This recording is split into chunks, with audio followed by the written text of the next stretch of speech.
Your product or service will always change after launch.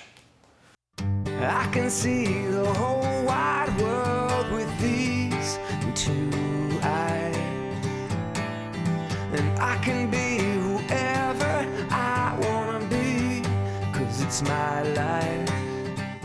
Hi, thanks for joining us for another episode of Ask Spurrell CPA. Today as the Edmonton Business Coach, we're talking about launching your product before it's perfect.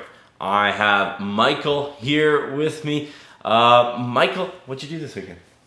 Not much, really. No? Yeah. No, what are your hobbies? Come on, Michael. We got to get something out of you now.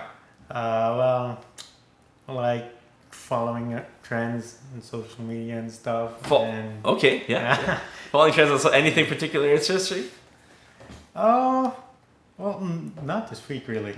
Nothing happening this week. So all you social media providers out there, all you content producers, you got to step up your game because Michael is disappointed on what he saw this week.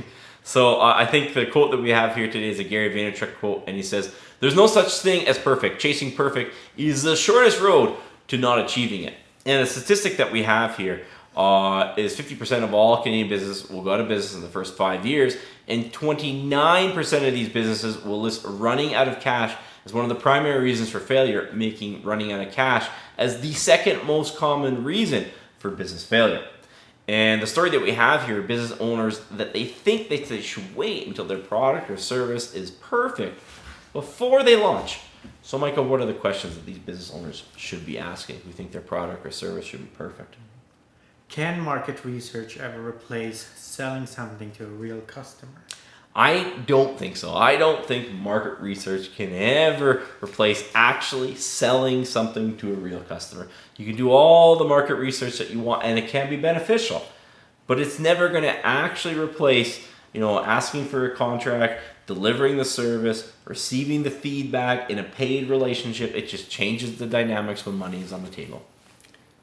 Will prospective clients normally back out once it's time to pay? Yeah. So I've seen this one before where business owners say, I have a commitment. I have a commitment from this customer and that customer and the customer down the street. And they say they're good, they're solid, they're entrenched. We've got POs even. And we've got written letters of intent. And then all of a sudden it comes time when they actually have that product or service. They waited too long, to deliver it. And all of a sudden that client backs out. There's a number of reasons why they'll back out. Because they might not have been as serious as you think. Again, when it comes time to delivering money, they change their mind when it comes to put your money where your mouth is. And sometimes the length of time that elapses, the circumstances for that potential customer could have changed. So, that when it comes time to getting that commitment for the potential customer, if you're not ready and if you still have to develop this, pie in the sky product or service, just because they gave you a commitment doesn't mean it's for sure going to follow through once you're ready to deliver. Will the product or service offering almost always change after launch? Yes. In fact, it'll really always change because you're just going to get that feedback. You're going to learn better ways to do it. How can I deliver this product or service to be more efficient? And you're going to change it, in regards to that. And then you're going to listen to customer feedback and you're going to say, how can I deliver this product or service at a higher quality? And then you're going to adjust because of that. So for those reasons, your product or service will always change after launch. Will your product ever be perfect? It's really, in my mind, it's never going to be perfect. It's just like, Gary Vaynerchuk says that perfect is the shortest, chasing perfect is the shortest road to not achieving it. Your product or service, it's just never going to be perfect. You can think about kind of get to a 95% customer satisfaction rate or heck, even a 99% customer satisfaction rate, but you're just never going to get to 100. You're never going to get zero errors in delivering that product or service. It just doesn't happen in any sort of scale.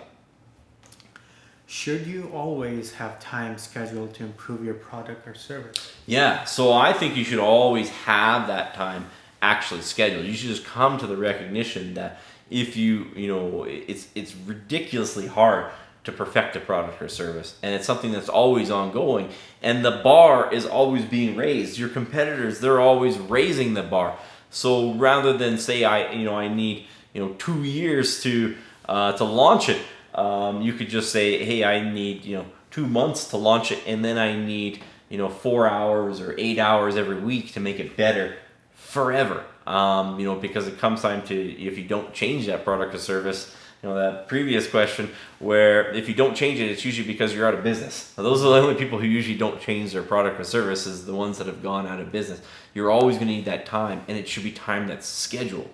So you shouldn't even execute a business plan or your own personal schedule without recognizing that I need time in my week to make my product or service better. Will it take longer than you think to improve your product or service? It's my experience that it takes almost every business owner longer to make changes in their business. So they think that, I'm going to implement this new client intake process, or I'm going to have this new feedback form, or we're going to implement this new training program so our employees are trained up. And it almost always takes more time. And it probably takes more money than they consider too. So, all the improvements that they're projecting in their product and service, they're usually, a lot of times they're possible, but they just take more time and more money to actually do them what they thought when they originally set out to do it. Do businesses often unnecessarily deplete cash reserves prior to launch? I think so. They're really, a lot of times we're looking at, they have a launch date and they set that launch date in the future. And they have all of this list of things that they want to do before that launch date. And they spend a lot of time and a lot of money before the launch date to get these things up to speed. And I think a lot of those things that you do are unnecessary. And the problem is you'll never know that they're unnecessary until you start selling something to real customers. So a lot of times these business owners, they're really depleting those cash reserves. And remember, 29% of all failed businesses, well, this running out of cash is one of the reasons why they run out of cash. And I think a lot of it has to do with what they do, prior to launch or right around the time of launch. And they're just, spending money and time on these things that aren't going to matter that much. It's like they're just throwing spaghetti at the wall and hoping everything, everything will stick and seeing what will stick. But the problem is every piece of spaghetti they throw at the wall costs more money. And then, by the end of it, they launch and they realize that, hey, 9 out of the 10 things that we didn't matter. This one thing mattered a lot, and then we don't have any more money to do that one thing.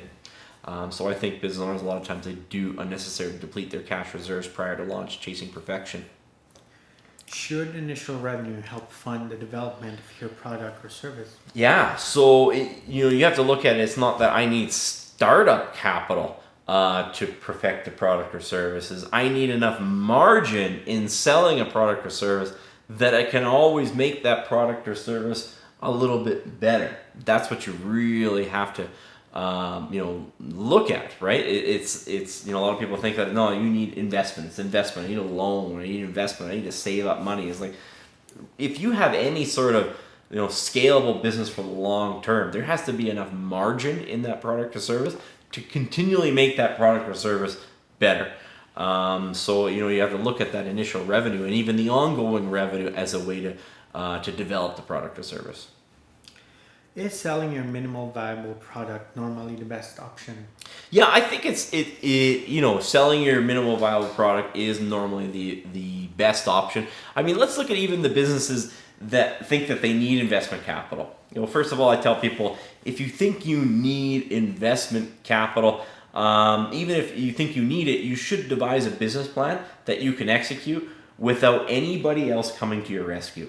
Because a lot of businesses simply die because they never get that loan or they never get that investment capital. But what's your plan B? If that angel investor comes with the right deal, great, but that's the exception, not the norm. So you have to have that minimal product or viable product or service that you can launch. And I think even launching that minimal viable product or service makes it more likely that you're going to get that investment of capital, not less likely, because a potential investor has already seen what you can do with nothing. Well, what can you do with their money now? So I think it provides that proof of concept. And I think it's almost always the way to get to that minimal viable product or service, because you don't really know. Going back to, you can't ever replace selling something to a real customer and finding those pain points in actually delivering the service and finding the real feedback from real paying customers. That I think always getting to your minimal viable product it's the best option. It lets you keep the most amount of cash in the bank that you can deploy on what you find out actually works once you deliver the product or service. So I encourage every business owner out there, they usually have this business plan, and I need to lease a space or buy a space that's this big, and I need equipment A, B, C, D, and E, and I need to hire 4 staff members, and I need 12 months of research and development to get the right product. And I think strip it all down. Find out what your problem, vision, and mission is. What is the problem that the marketplace is going to solve, and that you're trying to solve in the marketplace, and what is the smallest, the minimal viable product, the thing that you can get to market the quickest and with the least amount of money that solves that problem or has the potential to solve that problem. It might not solve it as well as your dream service, but it starts to solve it. That's the best option. Find out what works. Pump the money back into the business that you're actually making. Use that to develop your product or service. Then your business doesn't die if you don't get the right investment capital or if you don't get the right loan. So I think that's what we have here today. Thanks so much for joining us. As always, please hit the like and subscribe button so we continue to deliver you tips on how to beat the odds at business. And leave us some comments below so we can respond back and use your input for future videos. Thanks very much.